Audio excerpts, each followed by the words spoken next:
Bonjour à tous, c'est Kaizen Animé et on se retrouve aujourd'hui pour le 4e épisode de la série Les mangas pour les nuls.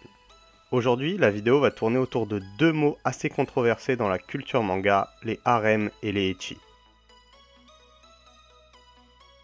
Commençons donc par le mot harem. Dans la culture japonaise, un manga harem désigne un manga dans lequel le personnage principal est entouré d'un grand nombre de personnages du sexe opposé, 3 ou plus en général.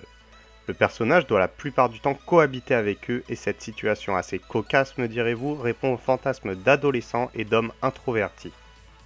Les personnages de ces mangas séduisent donc malgré eux la gente féminine ou masculine, mais c'est beaucoup plus rare.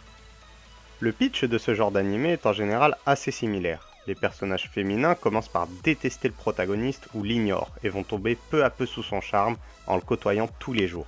Le personnage principal, quant à lui, va aussi succomber au charme des différentes demoiselles et va devoir à la fin en choisir une, ce qui va l'amener à se torturer l'esprit afin de ne blesser personne.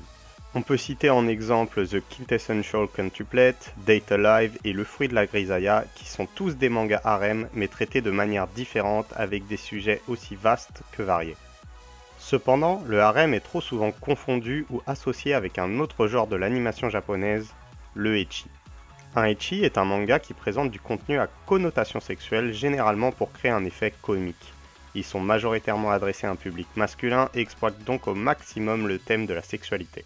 Les moyens utilisés dans les ecchi pour représenter la sexualité sont très différents. On peut avoir un simple quiproquo avec une phrase à double sens, mais aussi des quiproquos visuels, avec notamment des personnages dans une position évoquant une relation sexuelle. D'autres moyens, tels que la nudité ou quasi-nudité et certains gestes ou regards sont très représentatifs des ecchi, qui sont donc considérés la plupart du temps comme des mangas pour obsédés sexuels, disons-le clairement.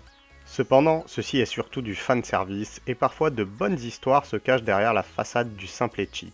On pourra notamment citer High School DxD, To Love Ru et même Shokugeki no Soma qui, avec ses scènes de nudité lors des dégustations, rentrent dans la catégorie des ecchi. Il ne faut donc pas confondre manga harem et manga ecchi, car un harem peut avoir lieu sans ecchi, même si c'est peu souvent le cas. Voilà, c'est tout pour cette vidéo. N'hésitez pas à me dire en commentaire quels sont vos harems et ecchi préférés et surtout pourquoi vous les aimez. Mettez également un pouce bleu et abonnez-vous, ça fait toujours plaisir. C'était Kaizen Animé, à la prochaine.